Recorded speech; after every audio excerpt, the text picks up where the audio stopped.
Mambo vipi? Hii ni STL Media Tanzania na leo bwana nimekuletea mgeni ambaye ni mtaalamu wa mambo ya mahusiano na ndoa. Kuna vitu kadhaa ambavyo utaweza kujifunza kupitia mada hii ya leo ambayo tumeweza kukuandalia. Mambo vipi? Poa poa. Uko poa kabisa? Niko salama. Karibu sana STL. Asante sana. Wajisikiaje kufika hapa? Najisikia vizuri kabisa. Bwana leo nina swali. Kwanza kabisa unaitwa nani? Naitwa Simon. Bwana Simon, nina swali kwamba je, kwa wanawake au kwa mwanamke ambaye anateseka kwenye ndoa yake, aidha kupigwa au manyanyaso ya aina yoyote, ni vizuri kuendelea kubaki kwenye hiyo ndoa au ni vyema akaondoka kwenye hiyo ndoa? Hapo kwanza lazima ujiulize swali. Kwa nini ananyanyaswa? Yes. Si ndio hivyo? Kwa nini ananyanyaswa? Kwa nini anapigwa? Maana from nowhere tu haiwezekani mwanaume akampiga mwanamke. Kwamba hapa nakuwa kuna sababu nyuma yake. Aidha labda mwanamke ndo chanzo cha yeye kupigwa au la. Lakini hapo direct moja kwa moja sidhani kama mwanamke akiwa ananyanyaswa au kupigwa aondoke. Hiyo sio suluhisho. Hiyo sio suluhisho. Yaani ukiwa unapigwa na mume wako kwamba amekupigia usiku, asubuhi unachukua vilago, unaenda wapi? Kwa hiyo ni vizuri kama imetokea changamoto hiyo, kuna vyombo ambavyo vimeundwa na serikali ili kuweza kuwasaidia watu ambao wananyanyasika. Umezungumzia tu kwa habari ya mwanamke kupigwa. Lakini pia kuna wanaume wanapigwa na wake zao. Sajia wanaume wanaopigwa na wake zao waache mji. Sasa hapo leo tulizungumzie tu kwa wanawake. Yaani leo niko na wanawake. Niko kuwatetea wanawake. Yaani leo tuzungumzie kwa wanawake kwa sababu tumeona kwa asilimia kubwa wanawake huwa ndo wanatesekaga kwenye ndoa au kwenye mahusiano. Yaani ni mara chache ambao utamkuta mwanaume analia kwa sababu mahusiano au amenyanyaswa na mwanamke. Yaani inakuwaga ni mara chache sana. Wanaume nao pia unajua si wanaume tunavumilia. Kuna ambao wanapigwa lakini hatuongei.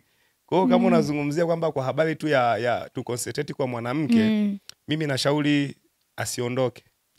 Aendelee kubaki. Lakini kumbuka kuna watu wananyanyasika hasa wanapigwa ambavyo kiasi kwamba mtu inaweza kumhatarishia hata maisha yake. Sasa vipi kama akiendelea kupigwa? Kwa sababu kama tunavyojua ziko sababu nyingi ambazo zinaweza kupelekea mwanamke huyo kunyanyasika. Ikiwemo labda mwanamume ametoka huko amerudi, amelewa, yani hayuko sawa, anakuja anambutua mwanamke, na unakuta kabisa wanawake unajua tunakuaga na roho ya huruma sana. Unakuta imeshafika kesho, pombe zimeshaisha, mwanamke anamsamehe. Kesho yake mambo ndo hayo. Mimi nadhani njia nzuri ikitokea umeanza kuona viashiria kabla ya kuanza kupigwa. Sababu na ile tu unatokea from nowhere mwanaume anakuja na kutukana, amelewa kama hivyo ulivyosema. Ni vizuri kuviona vyombo husika kama vya ustawi wa jamii.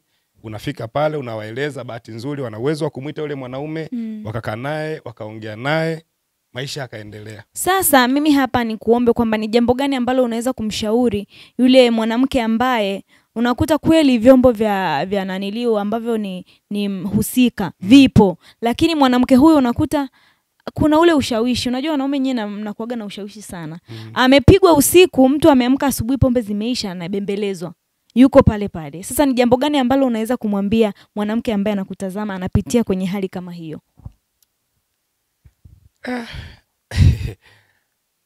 Unajua hapo ukisema kwamba anapigwa, alafu asubuhi mwanaume anamuomba msamaha, mwanamke anamsamehe. Na unakuta anaumizwa haswa. Mimi wasiwasi wangu ni kwamba mwanamke huyo inaweza ikatokea mahali, yani inaweza ikatokea akaumizwa au hata yani hata kuhatarisha maisha yake kwa ujumla.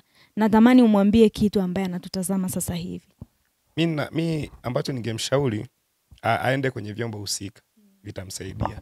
Sababu ukisema uondoke napo haitosaidia sana. Unajua kuna wakati ambapo tayari unakuwa umesha kuwa na watoto. Sasa ndio maana unakuta kwenye familia sasa hivi vijana wengi wanapotea. Ni kwa sababu gani? Kwa sababu ya mama na baba wameachana. Na chanzo cha kuachana ni nini? Ni huo ugomvi, labda baba anampiga mama au mama anampiga baba. Sasa yule mwanamke anaona suluhisho ni kuondoka. Lakini sasa lazima ujue kwamba nikiondoka effect yake ni ipi. Yaani usikimbilie tu kuondoka. Amekupiga unaondoka. Na ukibaki effect yake ni ipi? Na ukibaki sasa hapo lazima ujue kwamba ni sawa. Utasema maybe unajua ukiendelea kubakia pale ukiona vyombo husika wakikusaidia ile ndoa itadumu. Lakini tu ukisema usione vyombo husika ukikimbia, maana yake mwisho wa siku hawa watoto watakosa malezi ya pande zote mbili.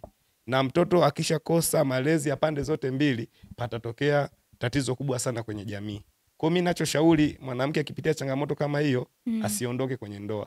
Aone vyombo husika vimsaidie kuliko kuondoka. Akiondoka ataharibu watoto. Lakini kwa experience yako, kwa namna ambavyo unaona kwenye jamii zetu, ni mara nyingi sana watu ambao yani vyombo husika kama hivyo kwenye swala la kusuluhisha, hamna mahali utaenda afu akushauri uondoke kwenye hiyo ndoa.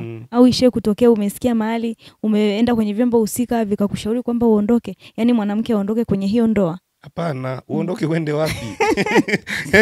yani unaipitia changamoto, uondoke uende wapi? Hamna, bakia, vumilia. Mimi naamini tu solution inapatikanaga. Tuendelee kuomba sana. Bwana mtazamaji, wewe una maoni gani hapo chini kwamba mwanamke ambaye ananyanyasika kwenye ndoa aendelee kubaki au aondoke kwenye hiyo ndoa? Una mtazamo gani hapo? Weka komenti yako, lakini usisahau kusubscribe SL Media Tanzania. Share link hii. Asante kwa kututazama. Bye bye.